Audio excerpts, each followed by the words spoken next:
Hello and welcome to a Talking Ready episode. Today we're going to talk about electricity smart meters.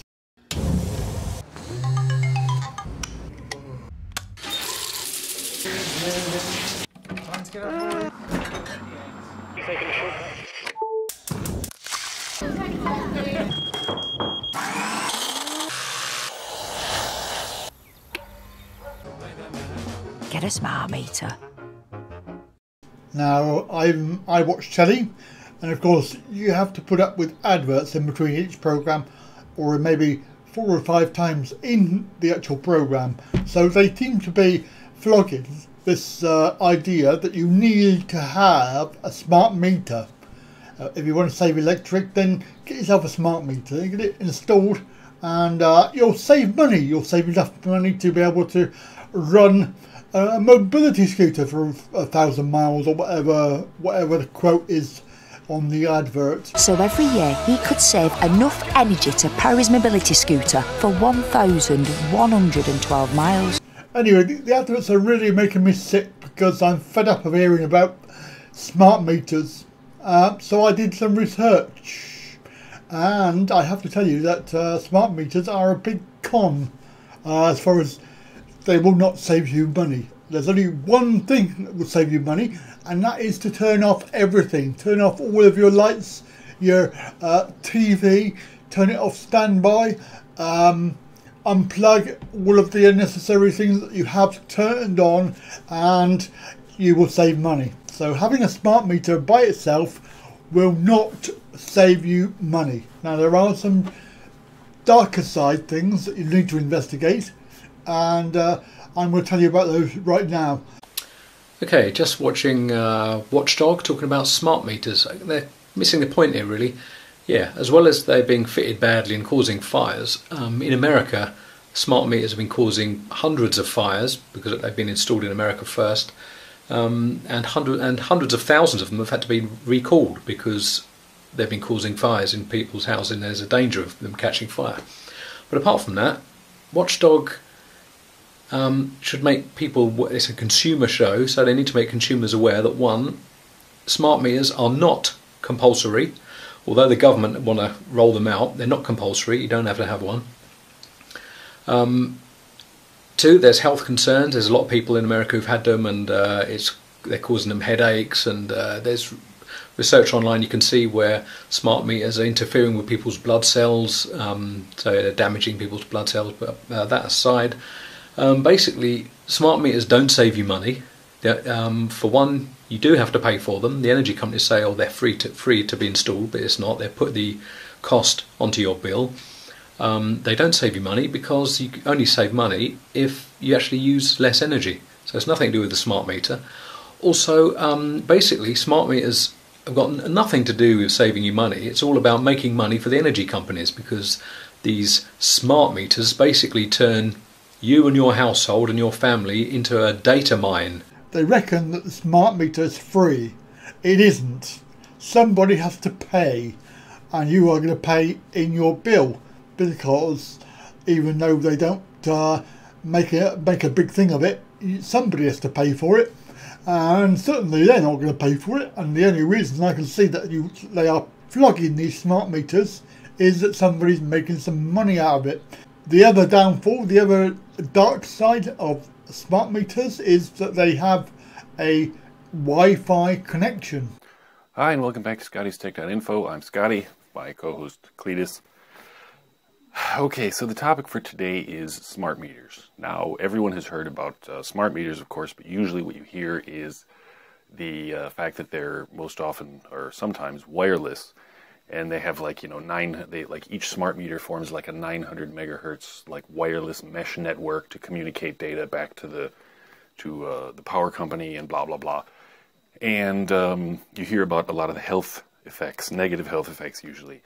But anyway, this video is not about the negative health effects of smart meters. It is about everything else that is important to know about smart meters. So first, let us go over.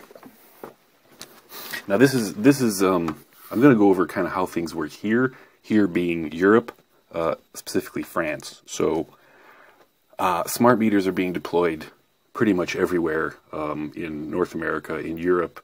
They started in France 2 years ago. I'm pretty sure like up north in the Scandinavian countries and various other countries, pretty much all over Europe, they're all switching to smart meters. So this is kind of relevant to everyone, but the specific case is France. So okay, so typically what you used to have is you've basically got like a pole or something, and you'd have basically you would have a box here that's like fuses, right?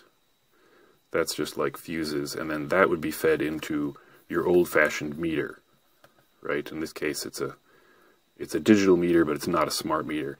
And then that went down to a main breaker, and the main breaker had like, you know, a little window here, and that little window would say like, you know, 45 amps, right?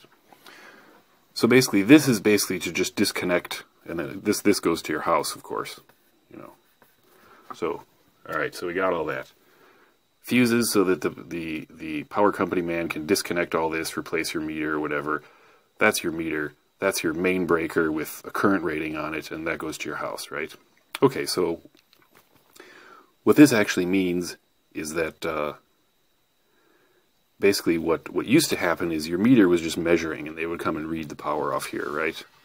Kilowatt hours, whatever, and then they'd bill you for it, right? And this guy, the main breaker here, was actually what would cut the power to your house if you exceeded a certain current level.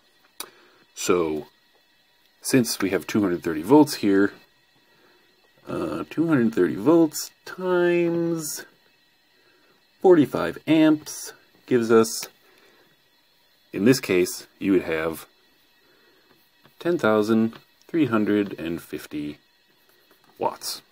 So if you exceeded 10,350 watts or 45 amps, this main breaker here would shut off, right? Okay, well, enter the smart meter. Now what happens is the setup is a little different because it looks exactly the same as this, right? So we'll draw it over here. You've got your fuses. This goes down to a smart meter. Oh, smart.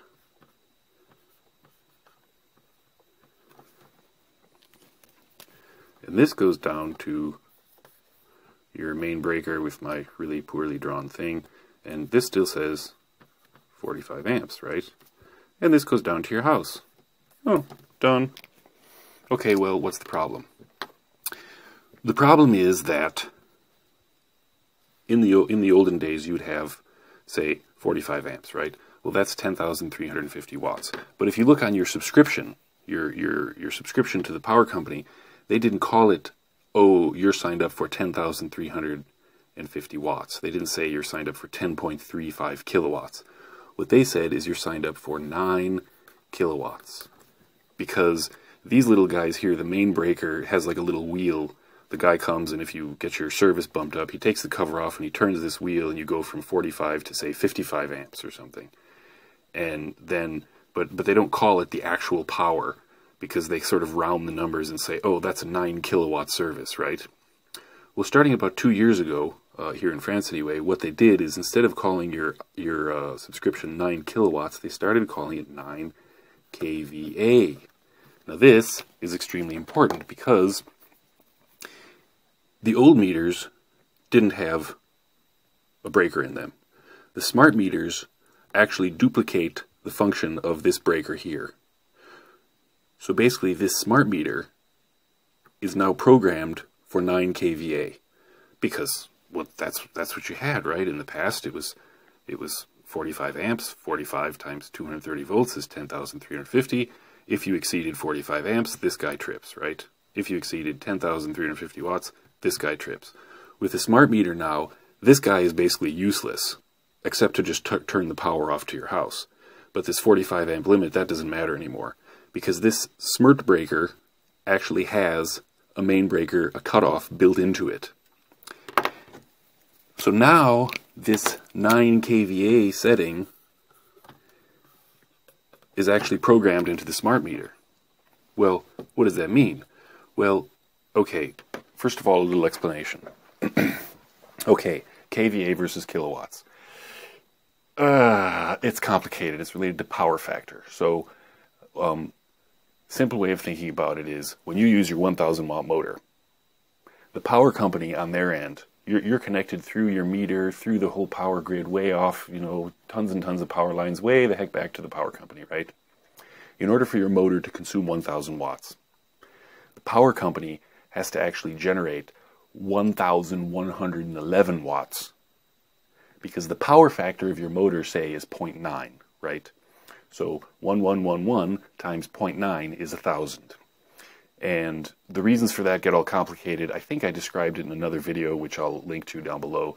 But the simple way of thinking about it is that because things are not quite perfect, then when your gizmo is consuming 1,000 watts, the power company actually has to generate more than 1,000 watts, like say 1,100 watts of actual power, and send it over the lines, because there are losses in the lines. There are things like motors and LED light bulbs and switching power supplies that skew the current waveform away from the voltage waveform, and this results in essentially like losses. And so, yeah, so basically the power company has to generate more electricity for you to use a smaller amount. They have to generate, say, 1,100 watts so that your gizmo can use 1,000 watts of real power. That's as simple as I can make it. Okay, so that real power is kilowatts, and this apparent power, this extra power that the power company has to generate to send you the amount that you're consuming is generally written in kVA. That's kind of abbreviated, but just roll with it. So, practically, that means two different things. First of all, before, your breaker down here was tripping at 45 amps, which was 10,350 watts, right? Now, your smart meter, which they called this 9 kilowatts, then they changed the name to 9 kVA, and now your smart meter is programmed with the value 9 kVA, and if you press the button on here, you can cycle through, and you can see maximum, you know, subscription is 9 kVA, right? Then it'll say, like, cutoff level is 9 kVA. Well, if you assume a power factor of exactly 1, 9 kVA is basically 9,000 watts. So let's do a calculation. 9,000 divided by 230 equals, oops, only 39.1 amps. Let's just say 39 and make it simpler.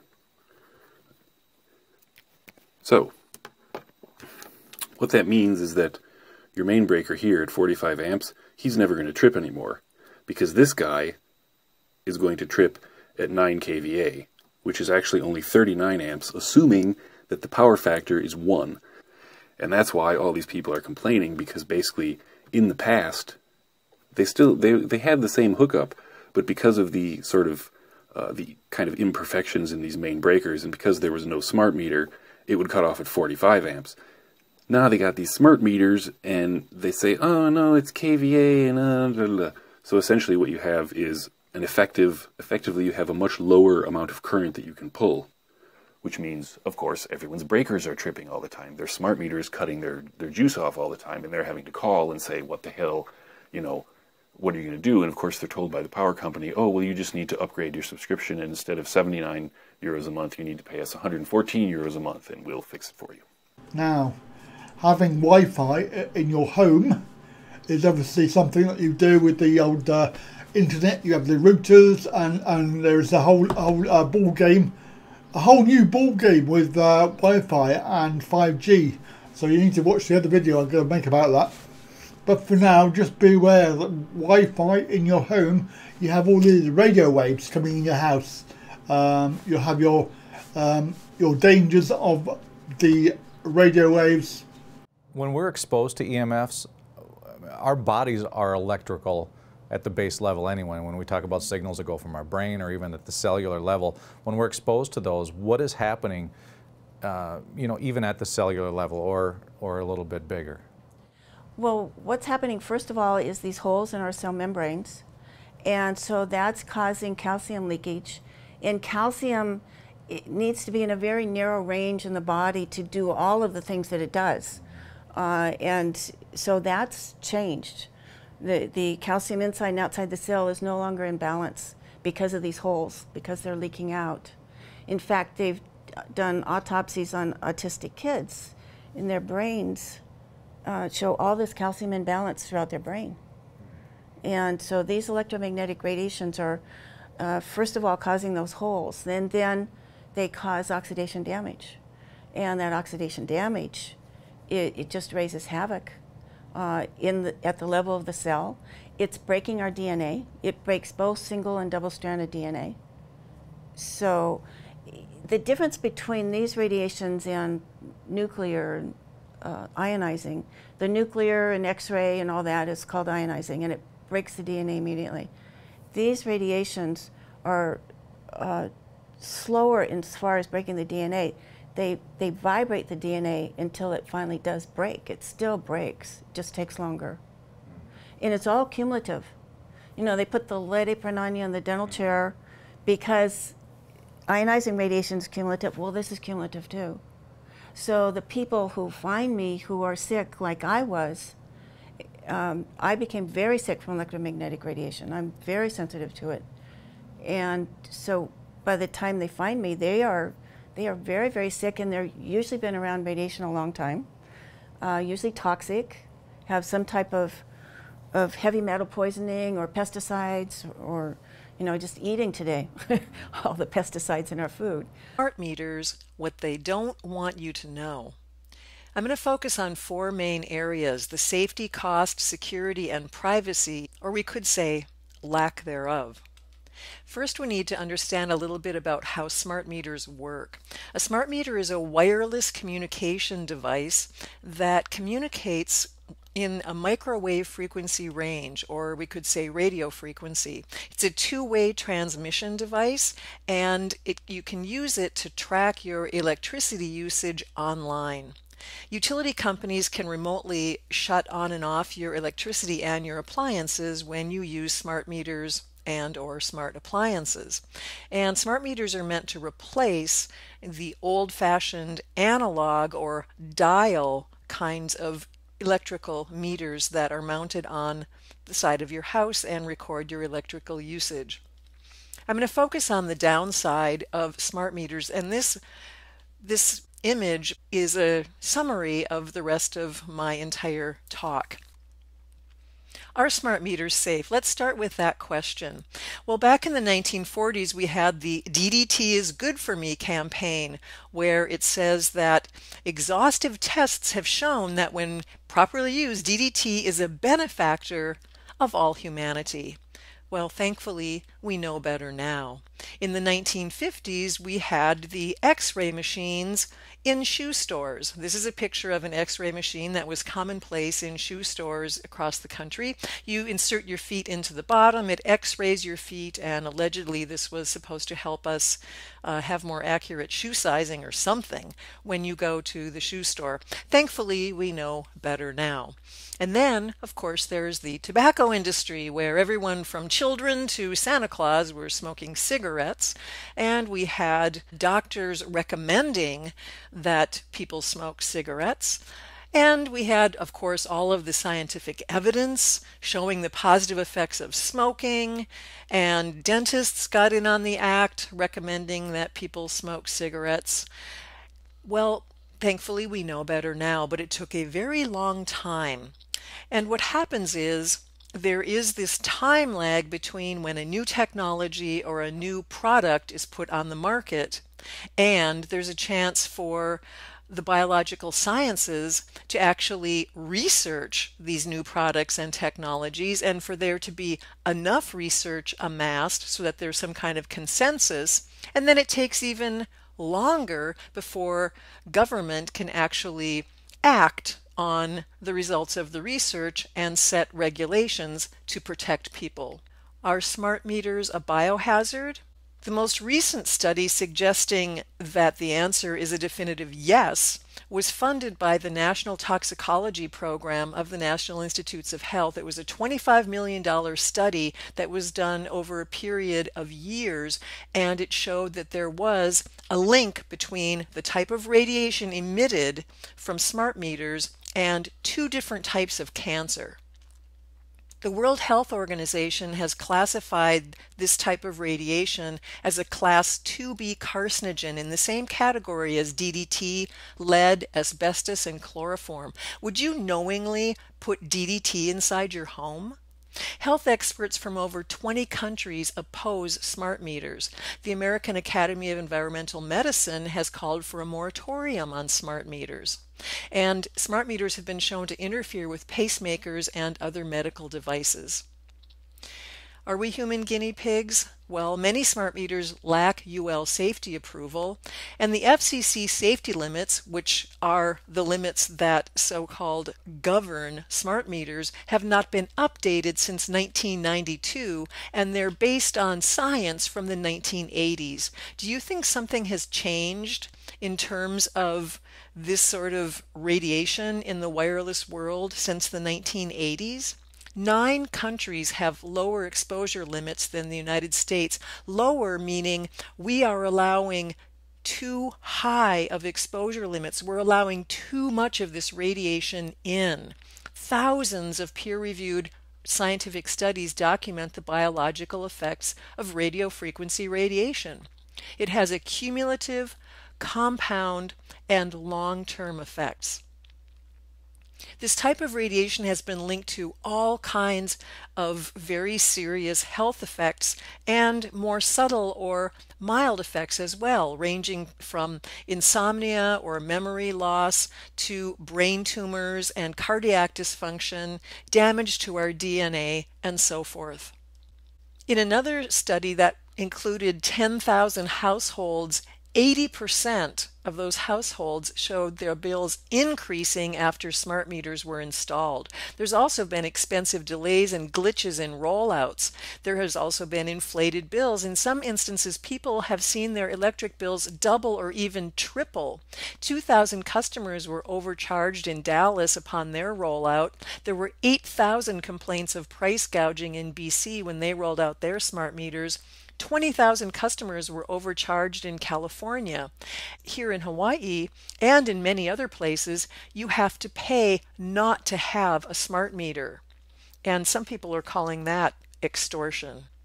Next, let's look at our smart meters surveillance devices. Well, there's a lot of evidence showing that, in fact, they are, because smart meters collect personal data throughout the day and night. You see, each electronic device inside your home has a unique power signature, and that unique power signature, the data is permanently recorded by a smart meter and can be accessed by government agencies. The data can also be mined, shared, and sold to third parties. The North Carolina Law Review says, quote, smart meters collect fine-grained minute-by-minute data about electrical use and transmit it back to the utility at regular intervals. This data, when collected over time and analyzed, can reveal the activities and behavioral patterns of a household. They can tell what time you get up in the morning, when you go to bed at night, whether you're taking a shower or a bath, for how long you're taking a shower. They can tell when you're on vacation, when you're not, and so forth. Traditionally, law enforcement would need a warrant to gain access to your home, but smart meters take information about the activities inside your home and they put it up in the hands of a third party. Anyway, people, do your own research. I've just sort of highlighted something for you to go and have a look at. Do your own research, find out yourself, and don't believe a word I say. Go and look up yourself. Go and find out yourself, because truly, if you believe everything that you hear from media, then you're going to go completely loopy, and you're just going to be a sheepy.